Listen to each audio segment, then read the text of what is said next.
अस्सलाम वालेकुम dear students, उम्मीद है आप सब लोग खैरियत से होंगे। डियर स्टूडेंट, चैप्टर नंबर 15 हमारा नेक्स्ट टॉपिक है लेंसेज लॉ। लेंसेज लॉ पढ़ने से पहले आपसे गुजारिश है कि हमारे चैनल को सब्सक्राइब करें ताकि हमारी चैनल के रेगुलर नोटिफिकेशंस आपको मिलते।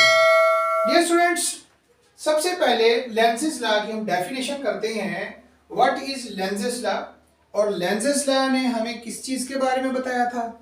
फ्राडे लॉ ऑफ इलेक्ट्रोमैग्नेटिक इंडक्शन में जो माइनस का साइन था, हमने जब फ्राडे लॉ को पढ़ा तो हमारे पास फ्राडे लॉ के मुताबिक डेफिनेशन से पहले हम ये देखते हैं कि Faraday law of electromagnetic induction वो हमारे पास था E is equal to minus n del phi by del t. और यहाँ इस माइनस के बारे में ये बताया था माइकल फ्राडे ने कि जो इंड्यूस ईएमएफ है वो अपोज करती है किसको? Rate of change of flux को। अब इस चीज के बारे में हम एक फिजिस्ट साइंटिस्ट जिसका नाम है Heinrich lens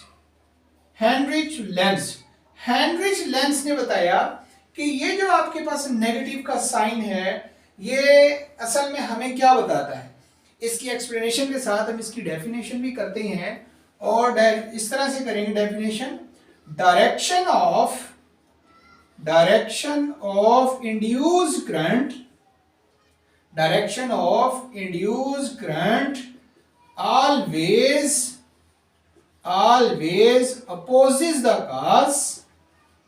always opposes the cause that produce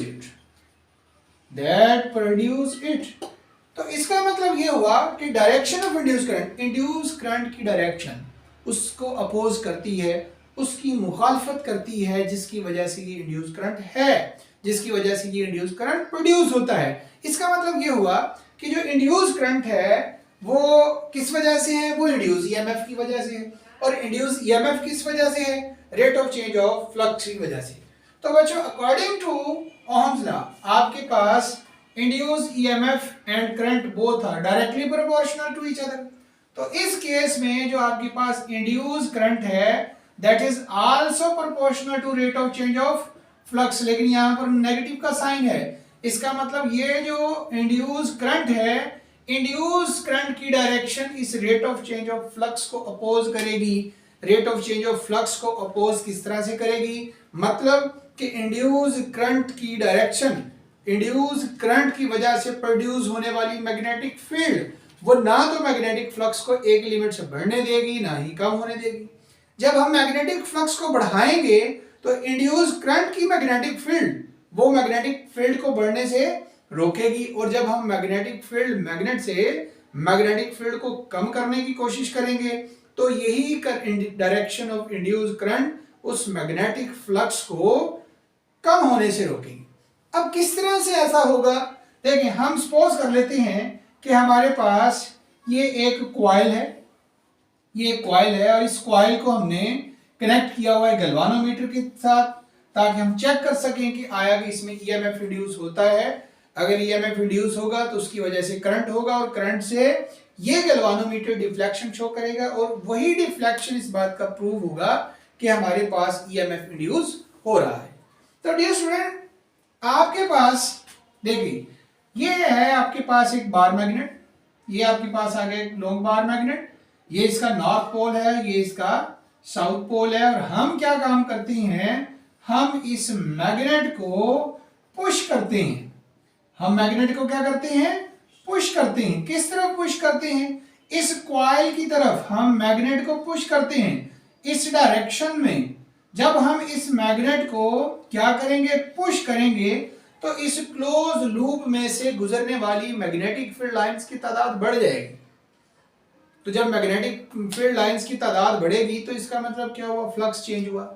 तो इस rate of change of flux की वजह से ईएमएफ इंड्यूस होगा। उस इंड्यूस ईएमएफ की वजह से फिर करंट फ्लो करेगा और उस करंट की वजह से हम सपोज कर लेते हैं कि इसमें इस कॉइल के अंदर जो करंट की डायरेक्शन है वो हमारे पास ये है करंट की डायरेक्शन। अगर ये आपके पास करंट की डायरेक्शन बन रही है तो उस हिसाब से हम राइट हैंड रूल यूज करें तो उस हिसाब से आपके पास यही आपके पास जो लूप है it behave as a magnet having one north and other south pole. ठीक हो गया। तो ये जो आपके पास करंट कैरिंग कॉइल है, करंट कैरिंग है तो इसका मतलब करंट से मैग्नेटिक फील्ड है, तो इस क्लोज कॉइल की मैग्नेटिक फील्ड भी होगी। अब राइट हैंड रूल के मुताबिक अंगूठा रखेंगे कॉइल पर और ये जो उंगलियां होंगी ये नॉर्थ पोल को रिप्रेजेंट करेंगी। इसका मतलब कि जब हम मैग्नेट को पुश करेंगे तो लूप में से फ्लो करने वाला एंटी क्लॉकवाइज करंट की वजह से जो मैग्नेटिक फील्ड बन रही है उसका एक नॉर्थ पोल है और एक साउथ पोल है। यहां पर ये जो सिमिलर पोल्स हैं, ये जो आपको नजर आ रही हैं दोनों साइड पर, ये भी नॉर्थ पोल है, ये भी नॉर्थ पोल है। तो सिमिलर पोल्स क्या करते हैं, एक दूसरे को रिपेल करते हैं। अब हम क्या चाहते हैं, हम इसको पुश कर रहे हैं, हम चाहते हैं कि हमारे पुश करने से यहाँ पर rate of change of flux बढ़े, इंड्यूस ईएमएफ बढ़े, करंट बढ़े। लेकिन डायरेक्शन ऑफ इंड्यूस करंट की डायरेक्शन की वजह से, इस करंट कैरिंग कॉइल की वजह से जो मैग्नेटिक फील्ड प्रोड्यूस हुई है वो मैग्नेटिक फील्ड ऐसी है कि इस चेंज ऑफ फ्लक्स को वो मैग्नेटिक फील्ड अपोज कर रही है। मतलब हम चाहते हैं मैग्नेट से मैग्नेटिक फील्ड लाइंस उस कॉइल में से ज्यादा गुजरे, लेकिन हमारे पास जो मैग्नेटिक फील्ड ऑफ कॉइल है वो क्या चाहती है कि मैग्नेटिक फील्ड लाइंस में से ना गुजरे, ये उस चेंज ऑफ मैग्नेटिक फ्लक्स को अपोज कर रही है। इसलिए हम कहते हैं कि direction of induce current opposes the cause that produce it. देखिए जो इंड्यूस करंट किस वजह से प्रोड्यूस हुआ है, इसी rate of change of flux की वजह से, इसी मैग्नेट की मैग्नेटिक फील्ड की वजह से, इसके अंदर मैग्नेटिक इसकी वजह से ईएमएफ इंड्यूस हुआ है, करंट फ्लो कर रहा है इस कॉइल में से। लेकिन अब इसी करंट की जो आपके पास डायरेक्शन ऑफ इंड्यूस करंट है उसी की डायरेक्शन को देखते हुए जो उसकी मैग्नेटिक फील्ड प्रोड्यूस हो रही है वो मैग्नेटिक फील्ड इस मैग्नेट की मैग्नेटिक फील्ड को रिपेल कर रही है। मतलब हम चाह रहे हैं कि मैग्नेटिक फ्लक्स बढ़े, लेकिन डायरेक्शन ऑफ इंड्यूस करंट की वजह से जो मैग्नेटिक फील्ड है वो मैग्नेटिक फ्लक्स को बढ़ने से रोक रही है। अब हमने तो यही पढ़ा है कि चाहे हम मैग्नेटिक फ्लक्स को बढ़ाएं चाहे हम मैग्नेटिक फ्लक्स को कम करें, हमें तो rate of change of flux चाहिए है। हम फ्लक्स को चेंज करेंगे तो ईएमएफ इंड्यूस होगा। तो फिर हम दूसरे केस में एक और काम करते हैं कि यही जो आपके पास कॉइल है जिसे आपने गैल्वानोमीटर के साथ कनेक्ट किया हुआ है, इस कॉइल को बजाय इसके कि हम इसको पुश करें हम इसको पुल कर लेते हैं। हम क्या करेंगे, इसको पुल कर लेंगे। तो आपके पास ये जो मैग्नेट है, मैग्नेट की मैग्नेटिक फील्ड, अब जाहिर सी बात है जब हम क्या करेंगे इस मैग्नेट को पुल करने की बजाय हम क्या करेंगे, पुश करेंगे। पुल करने की बजाय हम क्या करेंगे, पुश करेंगे, इसको वापस लेकर जाएंगे। तो जब हम इसको पुल करेंगे तो क्या होगा, ये जो आपके पास कॉइल है इस कॉइल में से जो मैग्नेटिक फ्लक्स प्रोड्यूस हो रहा है, इसमें से जो मैग्नेटिक फील्ड लाइंस गुजर रही हैं उनकी तादाद कम होना शुरू हो जाएगी। Rate of change of flux start decreasing. तो आपके पास जो रेट ऑफ फ्लक्स है ये कम होना शुरू हो जाएगा। तो हमने पढ़ा था कि अगर फ्लक्स इंक्रीज हो तो करंट की डायरेक्शन और होती है, जब फ्लक्स डिक्रीज होता है तो करंट की डायरेक्शन और होती है। मतलब इंक्रीजिंग के केस में एक डायरेक्शन और डिक्रीजिंग के केस में करंट की डायरेक्शन चेंज हो जाती है। जैसे यहां पर अगर आपके पास इस केस में जब आपने मैग्नेट को पुश किया है तो मैग्नेट को पुश करने से इसमें एंटी क्लॉकवाइज करंट फ्लो हुआ है। तो अब जब आप इस मैग्नेट को पुल करेंगे, मैग्नेट को इस कॉइल से दूर लेकर जाएंगे, तो अब इसमें फ्लक्स डिक्रीज होना शुरू हो जाएगा और उस डिक्रीज ऑफ फ्लक्स की वजह से इस कॉइल में से जो करंट फ्लो करेगा वो करंट भी अपनी डायरेक्शन चेंज कर लेगा और उस करंट की जो डायरेक्शन बनेगी वो हमारे पास क्लॉकवाइज बनेगी। वो डायरेक्शन क्या बनेगी, क्लॉकवाइज। अब इस क्लॉकवाइज करंट की वजह से वही तरीका है हमारे पास, राइट हैंड रूल वाला, करंट की डायरेक्शन पर थंब रखेंगे और आपके पास ये बनेगा इस तरह से करंट कैरिंग कॉइल। इसको इलेक्ट्रोमैग्नेट भी कहा था हमने, करंट कैरिंग कॉइल को इलेक्ट्रोमैग्नेट भी कहा था। हमने कहा था current carrying coil behave as a bar magnet. Current carrying coil की मैग्नेटिक फील्ड बार मैग्नेट की मैग्नेटिक फील्ड सेम होती है। तो जब कॉइल में से करंट गुजरेगा अब इस कॉइल में से जो करंट गुजरा है, करंट की डायरेक्शन चेंज हो गई है, तो इसका मतलब ये हुआ कि मैग्नेटिक फील्ड की डायरेक्शन भी चेंज हो गई है। अब ये बन गया है आपके पास कौन सा पोल, साउथ पोल, और ये बन गया है आपके पास कौन सा पोल, नॉर्थ पोल। तो अब हम मैग्नेट को क्या कर रहे हैं, पुल कर रहे हैं। मैग्नेट को क्या कर रहे हैं, पुल कर रहे हैं। जब हमने इसको पुश किया था तो हमारे पास डायरेक्शन ऑफ इंड्यूस करंट की वजह से मैग्नेटिक फील्ड में नॉर्थ पोल नॉर्थ के सामने आ गया था, और सिमिलर पोल्स एक दूसरे को रिपेल करते हैं। रिपल्शन हुई थी करंट की डायरेक्शन से, चेंज ऑफ फ्लक्स क्या होता है, ये करंट की डायरेक्शन इस फ्लक्स को बढ़ने से रोकती है। अब जब हमने इसको पुश किया है तो इस करंट कैरिंग कॉइल की जो मैग्नेटिक फील्ड है वो भी चेंज हो गई। अब हम चाहते हैं मैग्नेट को पुल करें, लेकिन ये जो डायरेक्शन ऑफ इंड्यूस करंट ये क्या चाहती है, ये अट्रैक्ट करती है, ये कहती है कि मैग्नेटिक फ्लक्स इंक्रीज हो। तो ये नॉर्थ पोल आ गई, ये साउथ पोल आ गया, ऑपोजिट पोल्स एक दूसरे को क्या करेंगे, अट्रैक्ट करेंगे।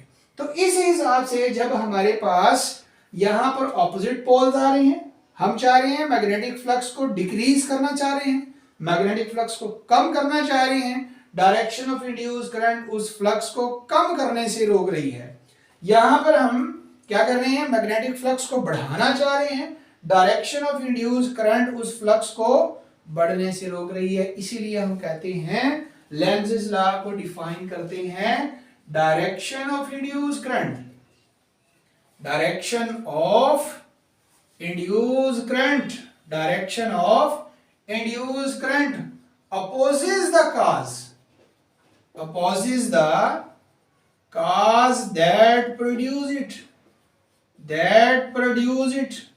it opposes the cause that produce it, direction of induced current opposes the cause that produce it। मतलब आपके पास वो जो इंड्यूस करंट है वो किसकी वजह से है, rate of change of magnetic flux की वजह से है। तो अब उसी की डायरेक्शन क्या कर रही है, उसी rate of change of flux को अपोज कर रही है। मतलब करंट जिस वजह से है, जिस वजह से करंट इंड्यूस हुआ है, जिस वजह से करंट प्रोड्यूस हुआ है, उसी को अपोज कर रही है, उसी की मुखालफत कर रही है। तो डियर स्टूडेंट, ये था हमारे पास लेंज़ेस लॉ, उसकी डेफिनेशन, जिसमें हमने देखा है कि जब हम मैग्नेट को पुश करते हैं तो direction of induce current opposes the push, जब हम यहाँ पर मैग्नेट को पुल करते हैं तो direction of induce current opposes the pull. तो दोनों केसेस में direction of induce current oppose करती है। इसके बाद बच्चों एक बहुत इंपॉर्टेंट पॉइंट और भी है, वो ये है कि Lenz's law is accordance to law of conservation of energy. Lenz's law is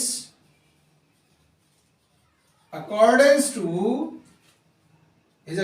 to law of conservation of energy।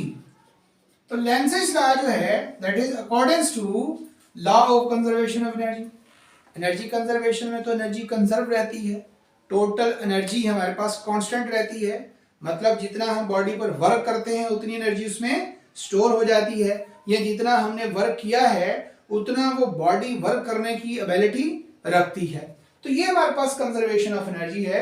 Energy neither created nor destroy but total energy remains the constant.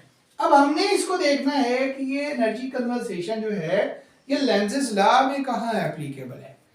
जो आपने Faraday law of electromagnetic induction में arrangement पढ़ी थी, हम दो copper rails लेते हैं, ये हमारे पास दो कॉपर रेल्स, एक ये आ गई और दूसरी हमारे पास ये आ गई। तो ये दो आपने पैरेलल कॉपर रेल्स जो हैं वो ले ली और उसके ऊपर आपने प्लेस किया था एक कंडक्टर, ऐसा कंडक्टर जिसकी जो लेंथ थी आपके पास वो कितनी थी, एल लेंथ आपके पास थी उस कंडक्टर की, उसे आपने दो कॉपर रेल्स पर प्लेस कर दिया था।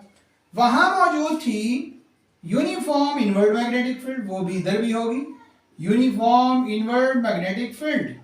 ये कौन सी फील्ड है, यूनिफॉर्म इनवर्ट मैग्नेटिक फील्ड।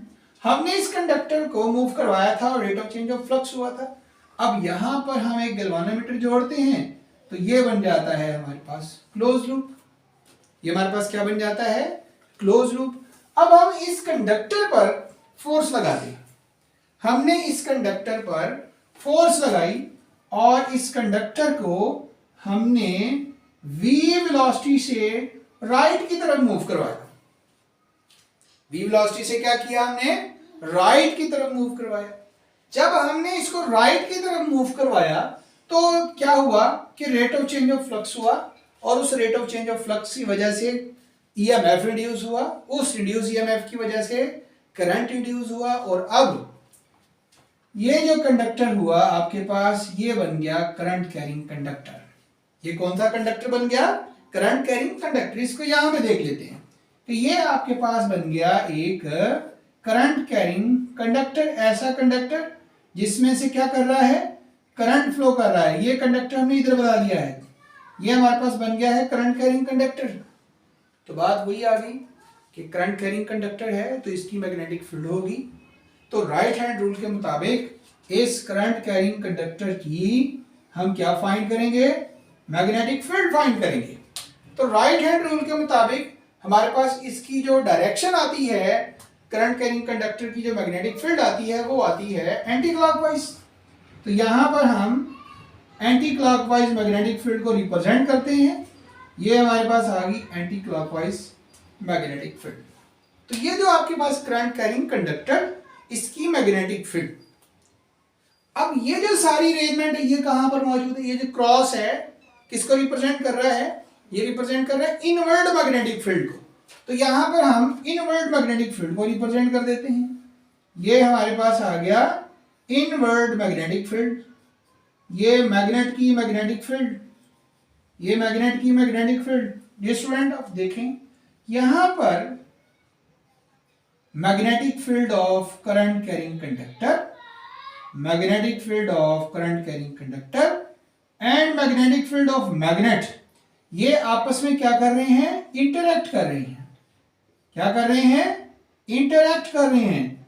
अब जिस साइड पर एरोस की डायरेक्शन सेम है, जैसे इधर एरोस की डायरेक्शन सेम है, तो इधर दोनों क्या करेंगे? एक दूसरे की हेल्प करेंगी। स्ट्रॉन्ग मैग्नेटिक फील्ड होगी, स्ट्रॉन्ग मैग्नेटिक इफेक्ट होगा।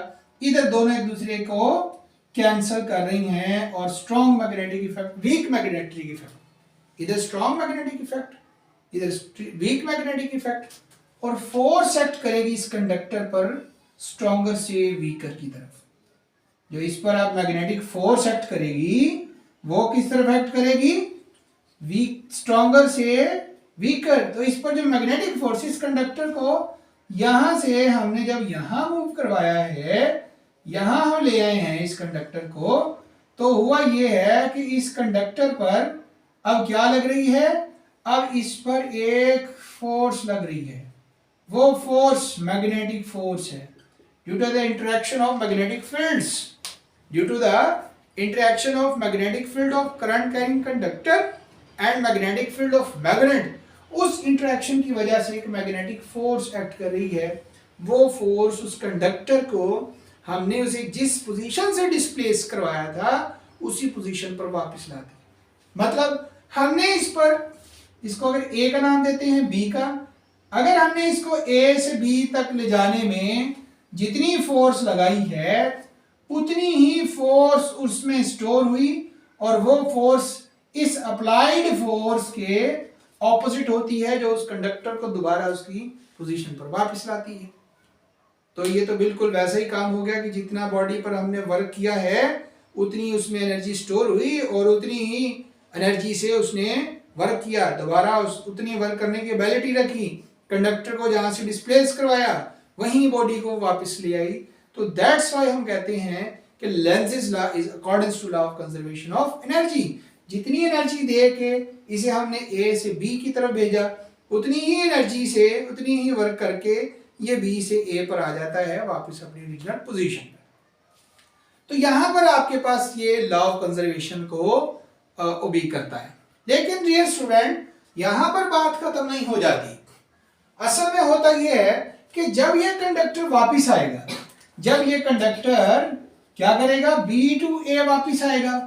इस कंडक्टर पर, ये जो हमने कंडक्टर ऐसे बनाया है लदा से, तो इस कंडक्टर में से जो करंट फ्लो कर रहा है उस करंट की डायरेक्शन भी चेंज हो जाएगी। करंट की डायरेक्शन क्या हो जाएगी? चेंज हो जाएगी। मतलब यही कंडक्टर है आपके पास, यही कंडक्टर है, अब करंट की डायरेक्शन चेंज हो गई। अब करंट की डायरेक्शन चेंज होने से क्या हुआ कि इसमें से फ्लो करने वाले करंट की डायरेक्शन, ये मैग्नेटिक फील्ड की डायरेक्शन भी चेंज हो गई। अब मैग्नेटिक फील्ड की डायरेक्शन क्या बन गई हमारे पास? क्लॉकवाइज। अब क्या बन गई? क्लॉकवाइज। और ये inward magnetic field of magnet, ये देखें, और inward magnetic field of magnet. तो यहां आप एक दूसरे की हेल्प करेंगी और यहां दोनों एक दूसरे को कैंसिल करेंगी। तो अब जो फोर्स एक्ट करेगी वो इस डायरेक्शन में एक्ट करेगी, इस डायरेक्शन में। मतलब पहले जो कंडक्टर था, उस कंडक्टर को जब आपने v वेलोसिटी से मूव करवाया a से b, तो जितना वर्क किया उतनी energy stored.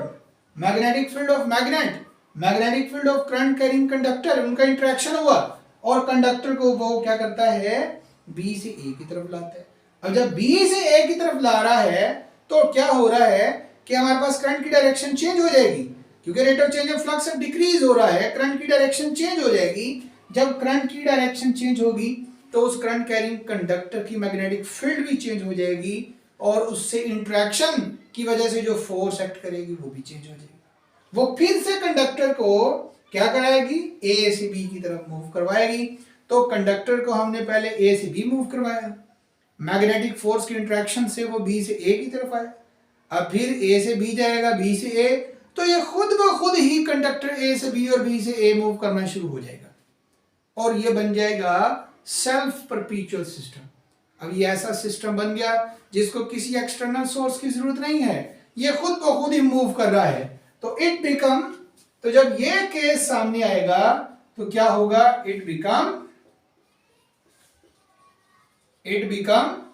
Self perpetual system, self perpetual system. ये सेल्फ परपेचुअल सिस्टम बन जाएगा।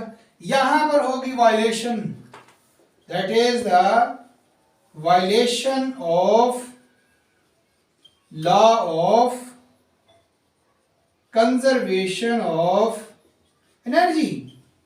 तो ये तो law of conservation of energy की वायलेशन होगी।